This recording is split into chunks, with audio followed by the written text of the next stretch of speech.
Ya. Vamos a hablar hoy día, entonces, como les decía recién, del dispositivo psicoanalítico. ¿Mm? Vamos a explicar qué es, cómo se constituye y, bueno, cuál es el sentido que tiene. Habíamos dicho en la última sesión que para que esto funcione hay alguien que está sufriendo. ¿Mm? La psicoterapia funciona a partir de que hay alguien que lo está pasando mal.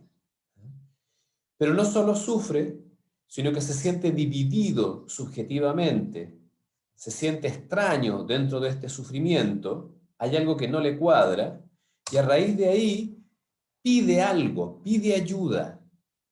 Esto es muy importante porque hay mucha gente que puede estar sufriendo, pero que no pide nada. Hay gente que sufre y que, bueno, está instalada en su sufrimiento o simplemente está acostumbrada a su sufrimiento y no hay ahí una demanda. Esto es bien importante porque, como yo les decía la vez pasada, muchas veces, sobre todo en el sistema público, nos encontramos primero con pacientes donde no hay demanda, ¿ah? Son pacientes que son derivados por otra gente o por otras instituciones, o nos encontramos también por pacientes que no están sufriendo. ¿Mm? Y entonces es muy difícil ahí ofrecer una verdadera psicoterapia. O sea, por ejemplo, cuando del programa Vida Sana nos mandan a un adolescente de 18 años porque tiene un sobrepeso importante, pero en realidad para ella no es problema tener ese sobrepeso, bueno, ¿qué podemos hacer nosotros? Y eso es uno de los grandes problemas respecto de la tasa de retención en el sistema público, los grandes niveles de deserción en el sistema público. ¿Por qué? Porque muchas veces quienes están más motivados porque pase algo, porque haya un cambio, son los profesionales y no la persona misma. Dijimos también, voy a sacar aquí, que la oferta que nosotros hacemos ante esa demanda se llama el dispositivo psicoanalítico y que es justamente lo que vamos a ver hoy. Y también dijimos que para que la oferta y la demanda coincidan,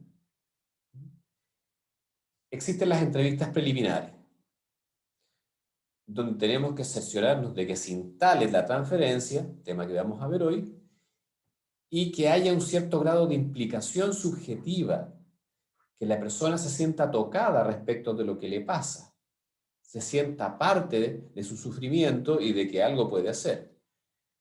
Bueno, y todo esto a partir de un cierto deseo, que es el deseo del analista. O sea, cuando yo trato a alguien, no es porque el deseo de Gonzalo Miranda quiere que esa persona pasen cosas, o el deseo de Michelle Braga quiere que pasen cosas.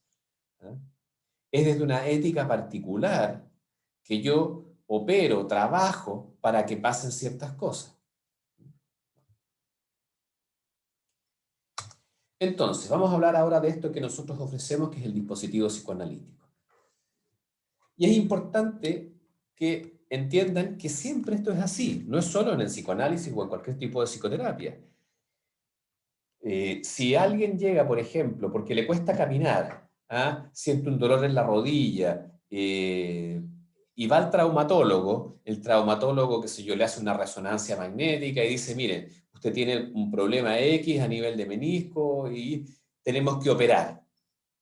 Es decir, le ofrece un dispositivo que se llama cirugía. Mire, eso significa que usted tiene que quedarse dormido, que nosotros vamos a hacer ciertas operaciones en su rodilla, y eso es nuestra oferta.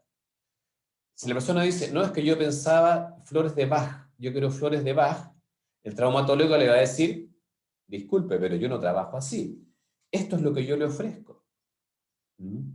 Si yo voy donde un terapeuta familiar, no sé, hay un niñito de 9 años que se hace pipí en la cama y alguien va donde el psicólogo y le dice, mire, me preocupa porque mi hijo se sigue haciendo pipí en la cama, y quien lo recibe es un terapeuta familiar, va a decir, bueno, quiero que para la próxima sesión vengan todos los miembros de la familia, incluidos la nana, por ejemplo.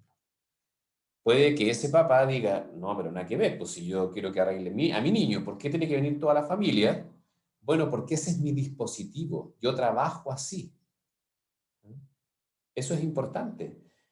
El que fija las reglas del juego no es el paciente. Ojo con eso. Ahora, en términos ya psicoanalíticos, ¿qué es el dispositivo psicoanalítico? Ahí les traje una definición. Es el conjunto de elementos que permiten la escucha del inconsciente. Ya hemos dicho que el psicoanálisis, la piedra angular del psicoanálisis, uno de los pilares de la teoría y del tratamiento psicoanalítico es la tesis del inconsciente. Por lo tanto, tenemos que buscar ciertas herramientas que nos permitan, o cierto dispositivo, escuchar al inconsciente. Entonces, en primer lugar, es un conjunto de elementos que permiten la escucha del inconsciente. Y a partir de ahí, propiciar un cambio en la relación del sujeto con su goce, con su manera de satisfacerse. Ese es el objetivo final del análisis. Entonces, el dispositivo no es un capricho. El dispositivo se crea porque ahí están las herramientas que nos permiten llegar al fin. Y en este caso en particular, ¿en qué consiste el dispositivo psicoanalítico? ¿Cuáles son las herramientas que nos permiten escuchar al inconsciente y provocar un cambio en la relación del sujeto a su goce? Son tres cosas: la asociación libre, la transferencia y la interpretación. Eso es de lo que vamos a hablar hoy. Bueno, hablemos entonces en primer lugar de la asociación libre, conocida también como la regla fundamental del psicoanálisis, que es una invitación a hablar sin filtros. Diga todo lo que se le venga a la mente. Esto en general es raro. Nosotros se nos ha educado para todo lo contrario. Se nos ha educado para que evitamos lo que digamos. O sea, nosotros estamos programados para hablar de manera coherente, ¿no? Para tratar de explicar claramente. Y el psicoanalista plantea algo que es distinto. No, aquí no nos interesa el orden lógico. Aquí no hay filtro. ¿Y por qué? ¿Por qué es esto? Primero, porque nos interesa facilitar la apertura del inconsciente. Nosotros permanentemente, en estado de vigilia, estamos siendo editados por el yo. Y eso significa que nosotros nos censuramos, no decimos todo lo que pensamos. Cuando hablamos con alguien, no es pensamiento hablado lo que hacemos.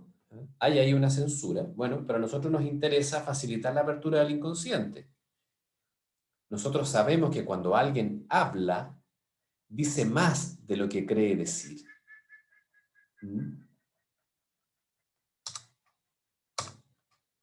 ¿Ya? Pero para eso tiene que haber alguien que sepa escuchar al inconsciente. Entonces, la contraparte es que el analista tiene que tener una escucha especial. No escucha como escucha cualquier amigo, no escucha como escucha una mamá. ¿Qué significa eso? Primero, que no hay juicio, no hay censura. ¿Eh? El dispositivo psicoanalítico no es un confesionario donde la persona va a contar sus pecados y ustedes le van a decir lo que está bien y lo que está mal. No hay una evaluación. Esa es una diferencia con otros profesionales que están acostumbrados a hacer juicios. Si van donde una enfermera y ustedes le cuentan que fuman y que no se controlan la diabetes, la enfermera los va a retar. Ahí hay un juicio sobre el bien y el mal. Bueno, eso no es una invitación a hablar libremente entonces. Si voy donde una nutricionista y le conté que mi almuerzo ayer fueron 2 cucuruchos de papas fritas, también me va a retar y me va a decir lo pésimo que es eso y cómo se afecta el hígado y que las grasas trans, y sí, me va a dar un sermón. Bueno, aquí esto no es así. Esto es lo primero que uno tiene que aprender, es a escuchar al otro sin juicio. Y de hecho, una de las cuestiones que más legitima a los psicólogos en el sistema público, porque al principio se pensaba, la gente no tiene idea qué es el psicólogo, para qué va el psicólogo. Bueno, es porque quieren a alguien que los escuche sin censura, que no les diga lo que tiene que hacer, ¿ah? Sino que pueda escuchar. Ahora, hay algo más. En el caso particular del psicoanálisis, hay una manera especial de escuchar que Freud la llamó atención flotante. Es decir, yo no escucho al paciente como si estuviera escuchando, por ejemplo, un alumno o a un profesor. Yo lo escucho de otra manera. Es algo que se desarrolla con la práctica, porque justamente esa escucha llamada atención flotante es la que me permite de repente, ¿no es cierto?, pum, saltar frente a ciertas cuestiones. ¿Mm? Por ejemplo, hace años atrás, un paciente que, bueno, es muy extraña la demanda con que llega, porque él, él, bueno, se queja de todo, ¿no? Es un abogado, ¿no es cierto?, que se queja porque no encuentra trabajo, porque Chile es un país, ¿no es cierto?, muy clasista y él es moreno. Bueno, pero de a poco lo suelta y es que la mujer lo dejó. La mujer lo dejó y él, eh, él desliza que quiere volver con ella, ¿no es cierto? En fin, que ella no se ha dado cuenta, bueno, se queja y la critica bastante. Y yo le pregunto por la relación de pareja y por ahí él desliza de una manera muy especial, muy sutil, un problema de impotencia sexual. ¿Ah? Pero él dice que eso no es importante, que eso no es lo más relevante, que en realidad los problemas de comunicación fueron los que afectaron a la pareja, en fin. Bueno, pero después, en otra sesión, yo le pregunto por su familia y ahí me empieza a contar que él es el único hombre, es el menor, con mucha diferencia de edad de sus dos hermanas mayores, ¿eh? Y se le sale así como, dice, a pito de nada, dice, bueno, es que yo soy el querubín de mis papás, el querubín, tal cual. En atención flotante, uno de repente, pum, despierta con esa palabra. ¿Qué es un querubín? Un querubín son estas representaciones de estos angelitos chiquititos, gorditos, ¿no es cierto?, rosaditos, asexuados, ¿no?, que son niñitos. Bueno, él mismo se definió como el querubín de sus papás. Y en otra sesión ya había dicho que había problemas de impotencia sexual. Bueno, la atención flotante me permite juntar esas dos cosas. Y darme cuenta, va, aquí hay algo, ¿no? Entonces, no solo no hay juicio, sino que hay una manera particular de escuchar para poder efectivamente oír algo del inconsciente. Entonces, primera regla fundamental, la asociación libre. Ahora bien, ¿qué condiciones debe haber para que esto ocurra? Porque igual es raro. Si yo voy donde un abogado o voy donde un médico, ellos van a querer que yo hable coherentemente, que trate de explicar con la mayor claridad posible lo que me pasa y lo que quiero. ¿Ah? Eh, no quieren que yo diga tonteras. Y vengo donde un señor, psicólogo, psicoanalista, que me dice, diga todo lo que se le venga a la mente, y aquí las tonteras no son tonteras. ¿No? Para que esto ocurra, entonces, tiene que haber ciertas condiciones de posibilidad. En primer lugar, la demanda, es decir, aquello que trajo a esta persona a pedir ayuda, debe dar paso a un deseo de saber, a una pregunta, a un enigma. ¿Mm? O sea, no solo la persona busca alivio, lo que es razonable, que busque alivio, sino que además quiere entender algo. Hay como un cierto enigma que lo mueve. ¿Ah? Eh, por ejemplo, yo estoy viendo a una joven que llegó hecho un estropajo, o sea, realmente en un estado muy preocupante, muy devastada por una relación de pareja que ella lleva, que es una relación además clandestina, muy tormentosa, en fin, y estaba muy deprimida. Las primeras sesiones en realidad fueron básicamente poder sostenerla y darle algo de contención, pero de a poco, y esto es lo que sostiene el tratamiento hasta hoy, ella se pregunta, ¿pero por qué sigo ahí? ¿Qué busco ahí? No se lo pregunta así, pues, pero yo lo leo así. ¿Ah? Empieza a contar ciertas, o sea, se queja mucho de su relación de pareja, pero después ella misma, ¿no es cierto?, se queja de que van a un cumpleaños y que en el cumpleaños hay otra de las amigas que le hace ojitos a esta pareja y ella se siente muy mal, se pone celosa, se quiere ir, y ella misma se pregunta, ¿pero por qué? ¿Por qué? Yo fantaseo con que a él lo trasladen a vivir a Iquique, ¿no? Pero al mismo tiempo, cuando otra persona se le acerca, lo paso pésimo. Bueno, ¿por qué? Entonces ahí se instala un cierto deseo de saber. ¿Mm?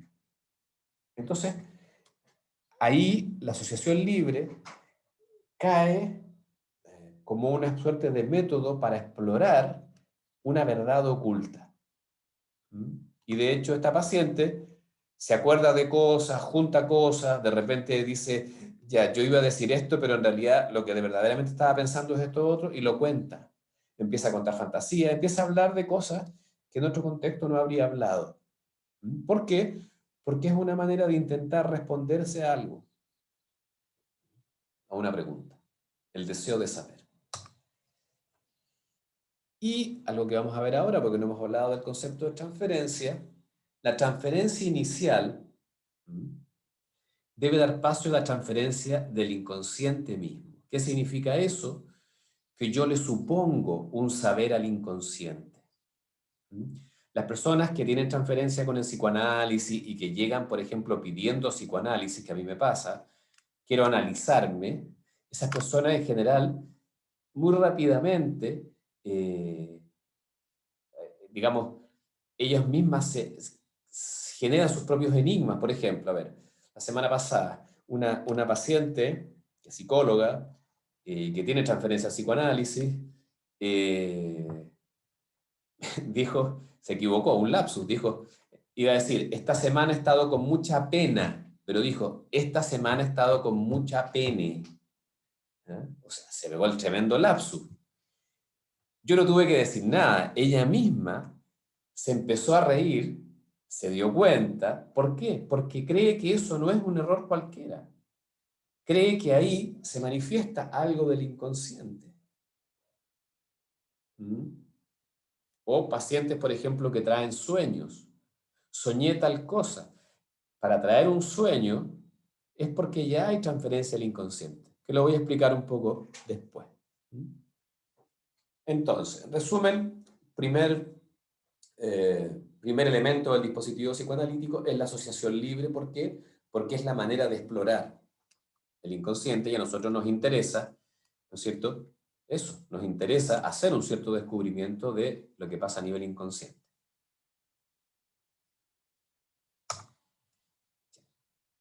En segundo lugar, vamos a hablar de la transferencia. ¿Mm? La transferencia es un concepto clave dentro de la clínica psicoanalítica. De hecho, yo les voy a grabar una pequeña cápsula dedicada solo al tema de la transferencia y se las voy a subir a la página. ¿Qué es la transferencia? Bueno, en primer lugar, partamos por la paradoja. Freud, cuando descubre la transferencia, plantea que es la mayor aliada y al mismo tiempo el mayor obstáculo para el tratamiento. Claro, ¿cómo eso es posible? Partamos por el principio. Toda relación profesional supone que hay alguien que le otorga poder a otro. El poder no es una cosa dada. Si yo no le creo, por ejemplo, yo voy donde un médico y no le creo a ese médico por cualquier razón, el médico tiene cero capacidad de influir en mí. Por ejemplo, hace tiempo atrás, un amigo mío tenía un dolor importante a un costado del, digamos, en el abdomen, eh, y se preocupó, pensó que podría ser apendicitis, y se fue a la urgencia de una clínica muy chiquitita, privada, pero que quedaba al lado de la casa. ¿Ah? Se fue a la urgencia porque estaba preocupado, estaba asustado. Y el médico le dicen que no es una apendicitis, que lo más probable es que sea una pancreatitis. Una pancreatitis es una cuestión grave, la gente se muere de una pancreatitis, o sea, eso es para asustar a cualquiera.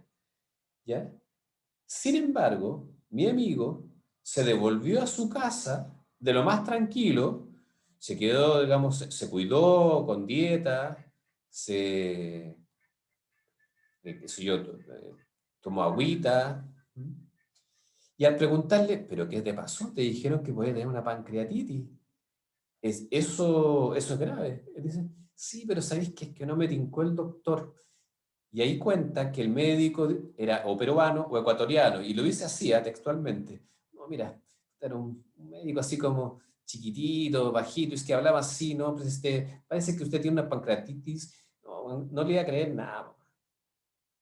¿Se fijan? O sea, ese médico, aunque tenga el título de médico y tenga muchos cartones, no es capaz de hacer nada con ese paciente porque el paciente no le cree y por lo tanto no le transfiere poder.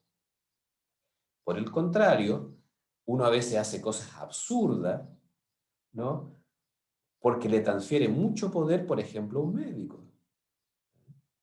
Una niña, una joven, una vez andaba en su mochila con 5 litros de agua, 5 litros de agua, así con 2 botellones de 2,5 litros en la mochila en el colegio. ¿Por qué? Porque va al médico, un médico de la clínica alemana, ¿no es cierto? A propósito de unos desmayos que ella tiene, le hacen un montón de exámenes, no le encuentran nada en realidad, ¿ah? Pero el médico le dice con cara de médico y de manera muy severa, tú tienes que tomar 5 litros de agua, siendo que ella además se había desmayado en una situación emocional particular. Se desmayó después de que su papá, que se había separado recién de su mamá, única hija mujer, regalona del papá, el papá se va de la casa, después de 3 meses en que ella no sabe nada del papá, suena su celular en clase, ve que es su papá y de ahí tiene el desmayo. ¿Ah? O sea, era bastante comprensible que ese desmayo era de origen emocional. Sin embargo, el médico le dice que tiene que tomar 5 litros de agua y ella va al colegio con una mochila con botellones de agua. O sea, ella le otorga, la familia, mucho poder a ese médico. Bueno, toda relación profesional supone transferencia de poder. Entonces tenemos que estudiar esa transferencia de poder. Y podemos decir que toda relación profesional se sostiene o supone algo que se juega a nivel inconsciente, una demanda de amor. Se confía en el otro porque se idealiza al otro. Cuando no hemos podido, no pudimos estudiar con mucho detalle el tema de lo que es la transferencia de libido, pero transferir libido al objeto significa amor. Bueno, en el caso de la transferencia, se transfiere ese amor, se idealiza al otro. O sea, ese médico, ese psicólogo, en fin, ese abogado, de alguna manera tiene que ser idealizado. Pero al ser idealizado, también, de manera inconsciente, yo le pido algo, le pido reconocimiento. ¿Mm? Le estoy pidiendo algo más que lo que le pediría un robot, por ejemplo. A lo mejor el robot también me puede dar una receta. De hecho, la medicina va hacia allá. ¿Ah? Cada vez más se están trabajando en general software muy sofisticados que permitan que yo le hable a un computador y el computador me entregue impreso una receta. ¿Mm? Bueno, vamos a ver si eso funciona y a qué nivel. ¿Por qué? Porque aquí estamos diciendo que en esa relación se juegan otras cosas. ¿Mm? Ustedes pueden leer, a propósito de esto que yo estoy diciendo, el texto que leyeron sobre los policonsultantes. ¿Ah?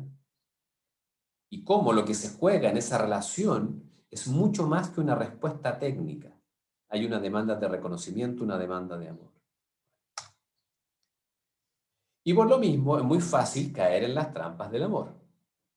¿Mm? ¿Qué es lo que se llama la transferencia imaginaria? Alguien me había preguntado la otra vez a propósito de la transferencia simbólica, la transferencia imaginaria y el sujeto supuesto a saber, porque salían los textos que ustedes leyeron. Bueno, Lacan separa la transferencia en dos, la transferencia imaginaria y la transferencia simbólica. La transferencia imaginaria es la que primero descubre Freud como amor de transferencia. Es decir, que en la relación analítica se empiezan a jugar roles. ¿Ah? Y entonces el paciente empieza a jugar, por ejemplo, el rol del niño desvalido que necesita que lo sostenga, o el niño rebelde y oposicionista que empieza a discutir y a cuestionar, el niño asustado o la niña que espera que lo reten, o al revés, ese niño seductor que de alguna manera se hace querer, idealizando al analista. Hace años atrás, por ejemplo, yo tuve una paciente que era estudiante de psicología de la misma universidad donde yo había estudiado, y era una joven muy, muy linda, ¿ah? y, y que me googleó, cachó que yo había estudiado en la misma universidad y empezó a hacerme preguntas. Oye, ¿tú conoces a tal profesor? Ay, sí, ¿te gustan las clases de tal profesor? ¿Ah? Y después me empezaba a hacer preguntas y me decía, hoy día tuve clases de psicoanálisis, pero no entendí eso de no sé qué. ¿Ah? Me estaba poniendo, de una manera muy seductora, en un rol de profesor. En un rol de profesor.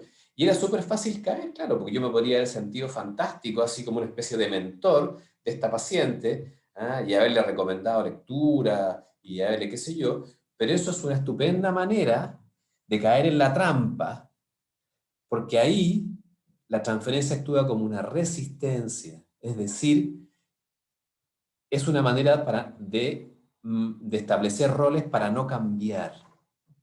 Y aquí tenemos que estar siempre muy advertidos, muy advertidos. ¿En qué rol me pone el paciente? ¿Ah? ¿Y en qué rol se pone el paciente mismo? Porque esto es complementario. Y tener mucho ojo. ¿Mm?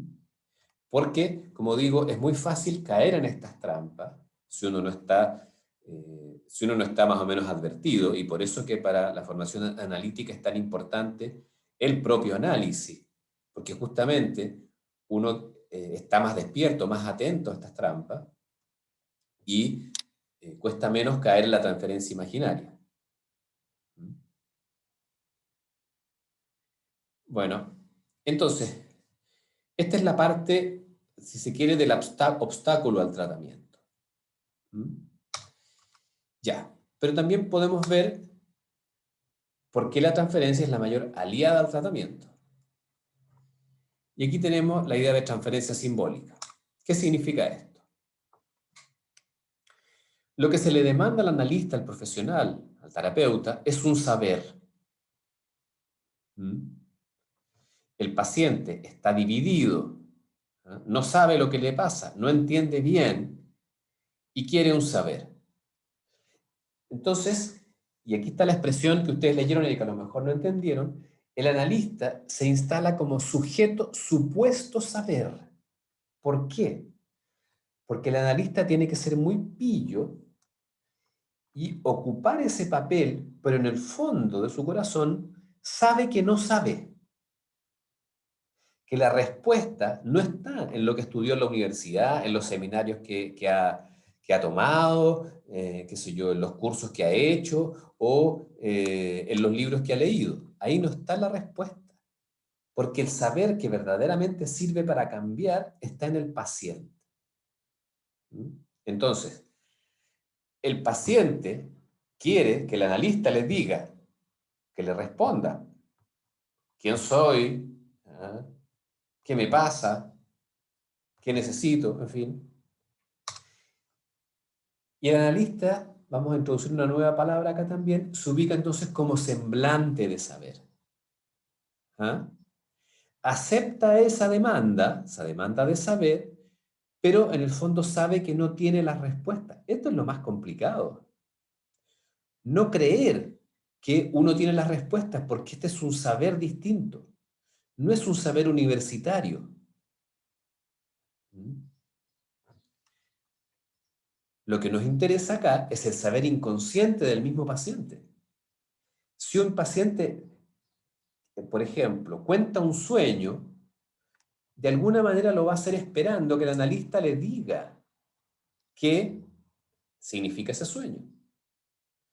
Pero el único que tiene respuesta para eso es el propio paciente, porque si el paciente sueña con determinado contenido manifiesto, bueno, lo que significa eso en realidad solo lo sabe el paciente, aunque no lo sabe. Y para eso, entonces el analista responde con la idea de la asociación libre. Le dice, ¿y qué se le viene a la mente con eso? ¿Y qué piensa?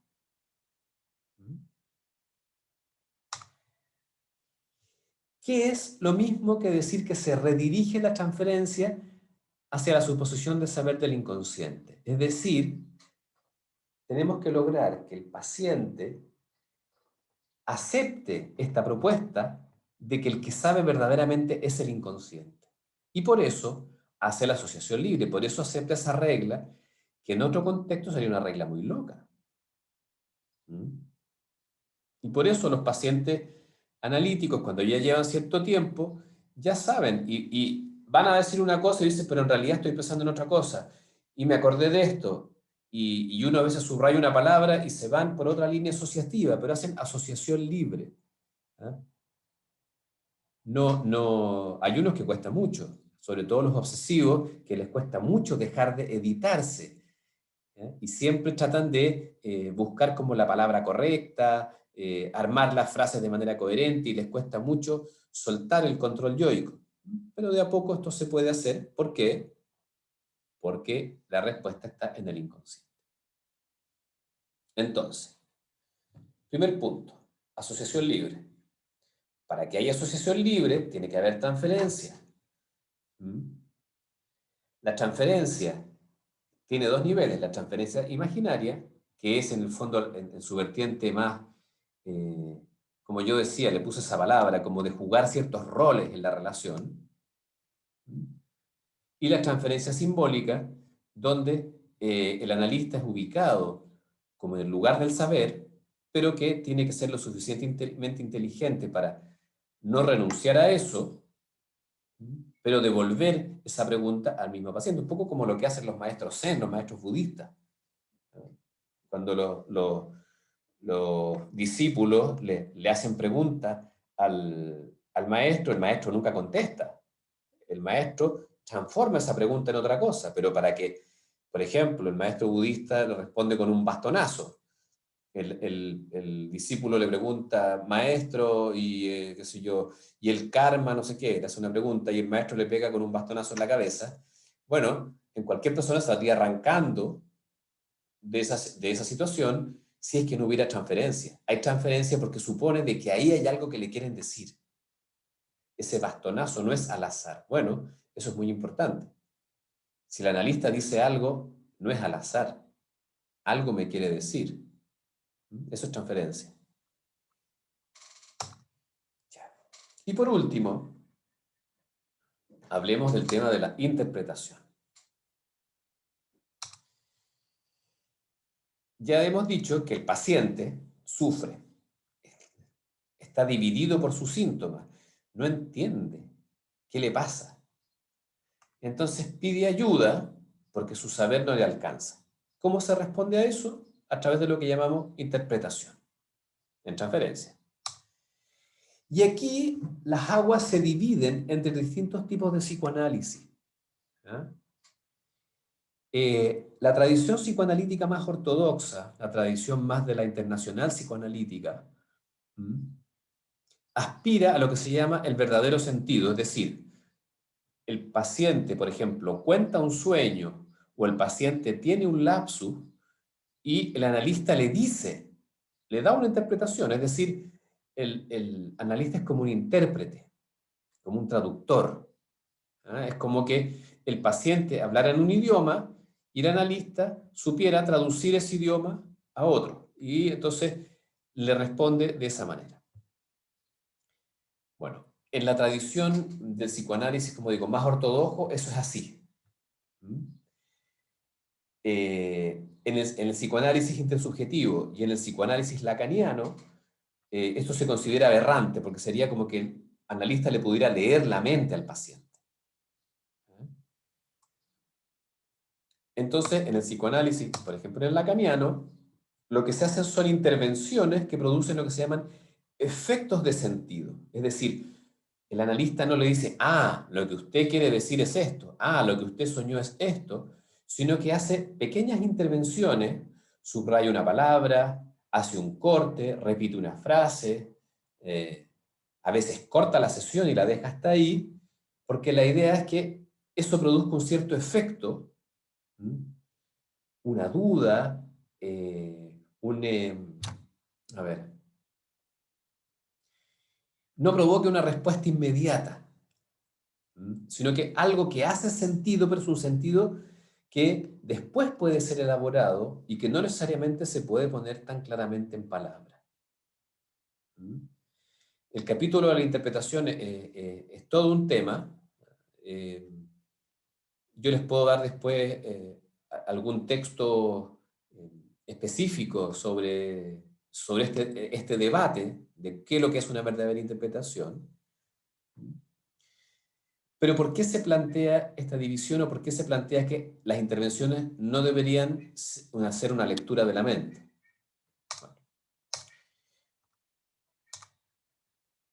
¿Por qué? Y aquí volvemos al texto que ustedes leyeron sobre Epimeleias Etus, ¿no? Y esto del ocúpate de ti mismo.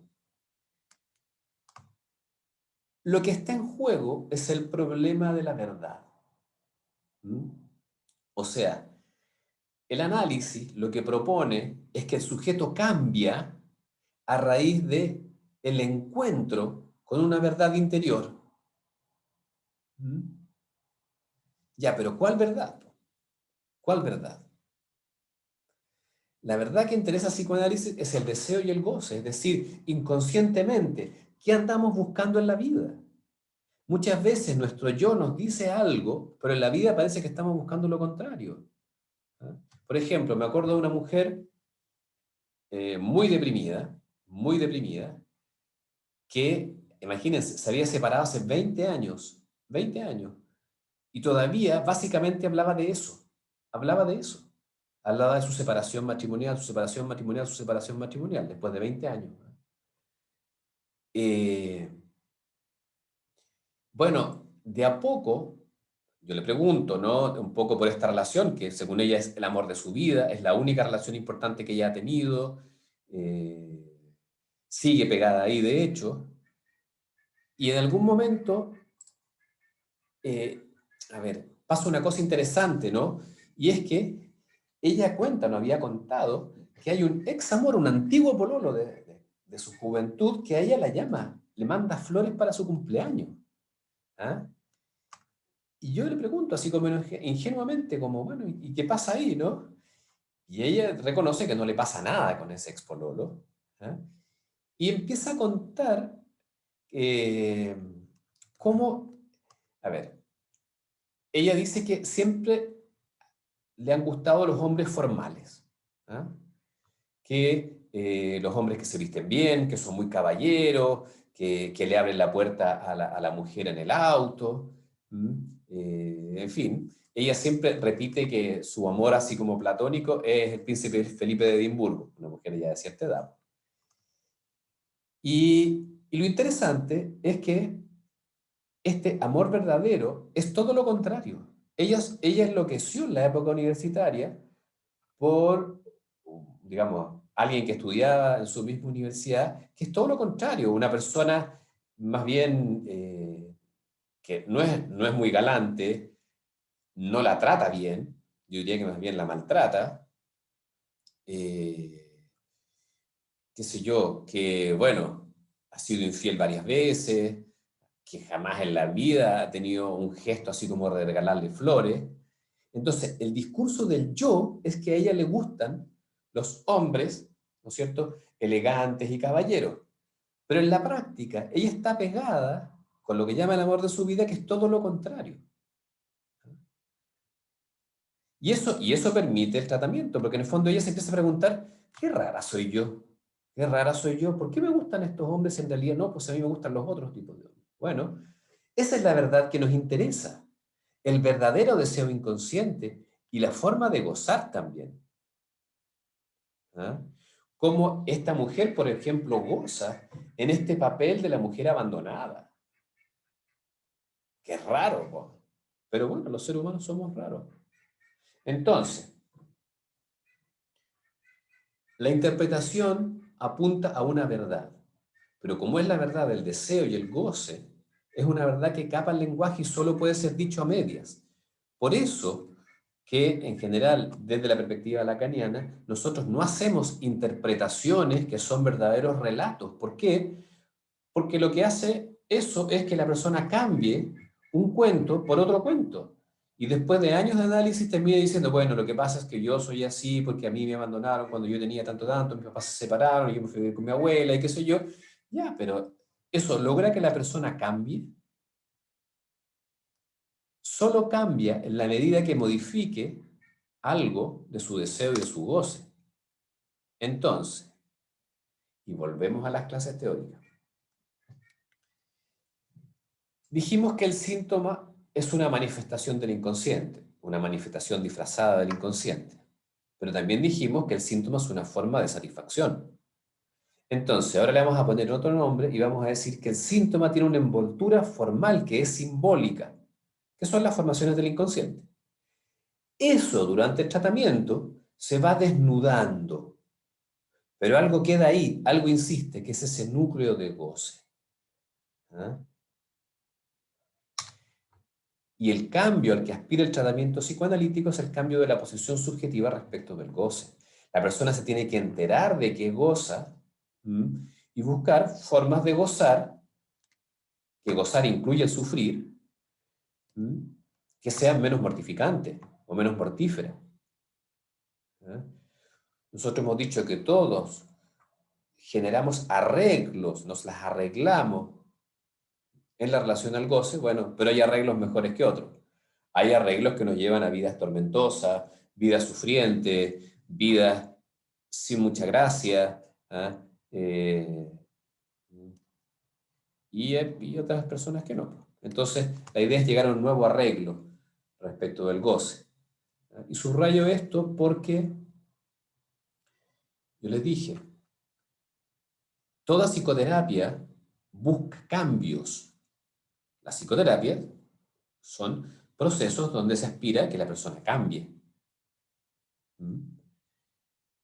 Eh, pero el cambio, o lo que explica el cambio, no es igual en cada una de las escuelas psicológicas. Es bien importante esto porque no solo hay que quedarse como con la parte técnica. ¿Ah?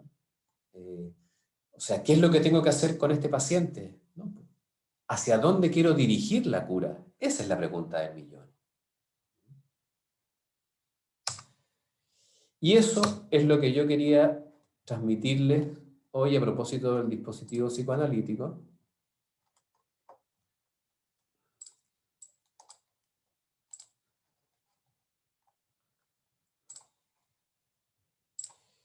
Y ahora entonces se abre el espacio para la conversación y las preguntas.